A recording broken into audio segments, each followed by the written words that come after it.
I have great news to start with today. Violent crime continues to fall and is at extraordinarily low rates for the history of the United States. And you might say, David, that's not what I'm hearing on Fox News. It's certainly not what I'm hearing from Republicans. I'm hearing crime is up and that under Joe Biden, the United States has become a violent, crime-riddled country, the likes of which none of us would ever imagine under Donald Trump. Well, unfortunately, none of that comports with the facts. And this is maybe the most important or notable example of anecdote versus statistics and data.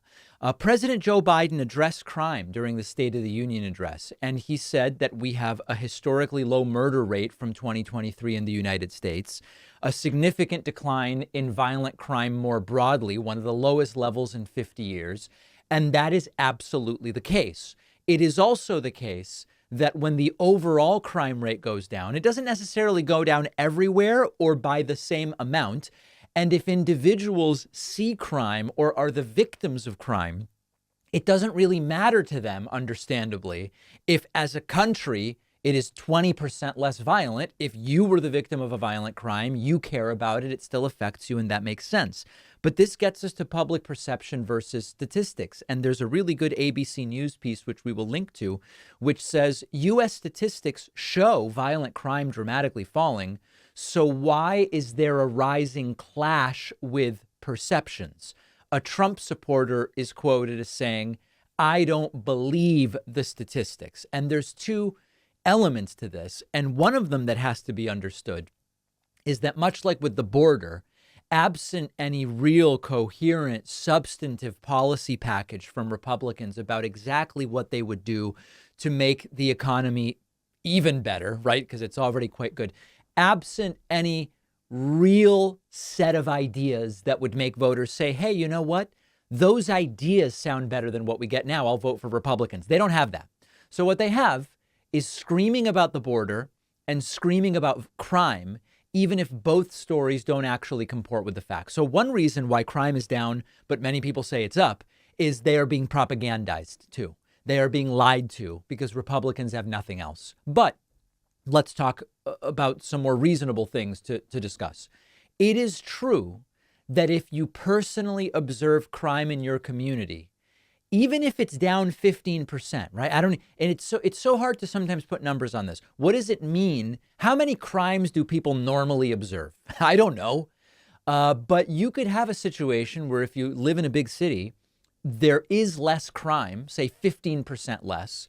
But over the course of a year, you still hear about roughly the same number of individual crimes. There are still some individual violent murders, even in a city with millions of people. If murders are down 15%, you could still have 150 hours of coverage on local news about murders. So the perception may not reflect that general reality. But when we zoom out and we look at crime statistics and reports, you see that there can be local places, right? You look at South Carolina, very red state. It's the 8th most dangerous state. And even though crime is down 3% in South Carolina, generally it's one of the more dangerous states. And if you live in South Carolina, wouldn't really have a reason to think about or even necessarily believe that crime nationally is down, because 3% isn't that much in South Carolina, and it's still one of the most dangerous states. Now, whether that's Joe Biden's fault is the sort of second order question when it comes to politics. You look at New York City.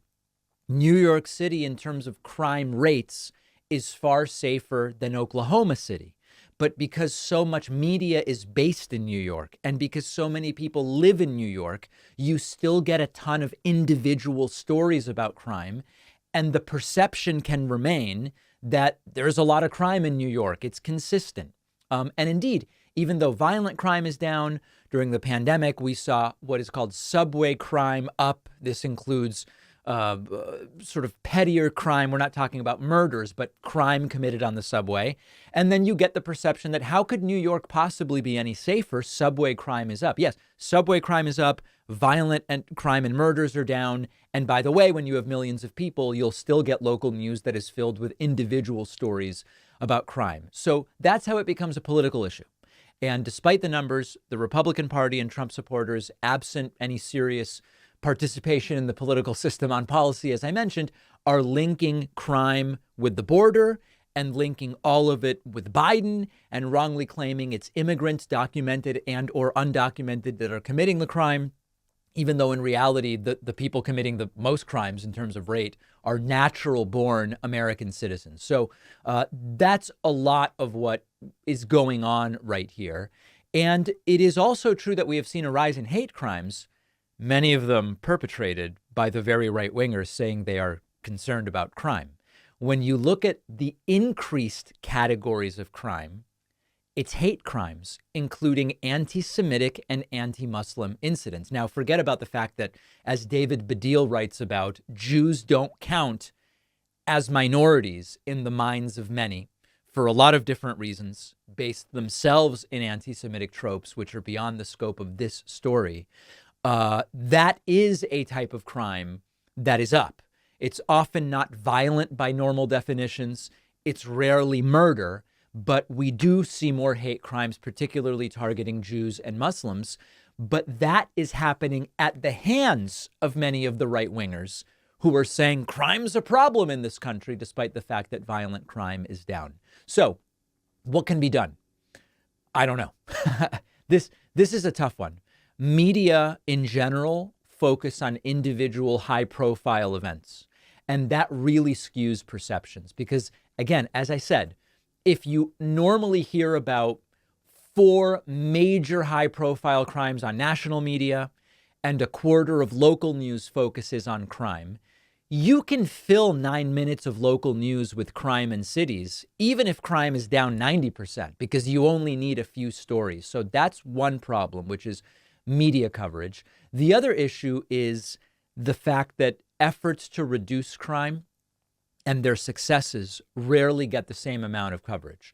And we see law enforcement and public officials and others working in some cases productively to reduce crime, but prevented crimes rarely get the same attention as lurid, violent anecdotes that can be told on media. But overall, in terms of violent crimes and murders and all of these other sorts of high-level categories, we are seeing a decline. It's not being reflected in media coverage. It's not often visible, but it is the reality. So I think we have to continue talking about it. We have to continue pushing forward the news and the data and meeting people where they are. Hey, I understand. If you are aware of specific crimes where you live, that's a concern and it's something we need to deal with.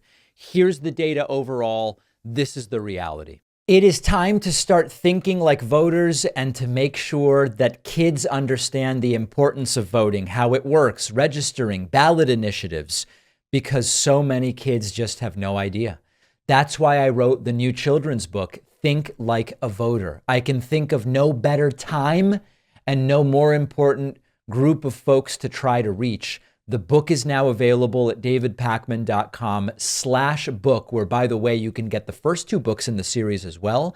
Think Like a Detective and Think Like a Scientist. Really important stuff. Donate them to local libraries, classrooms, read them with the kids. davidpakman.com/book.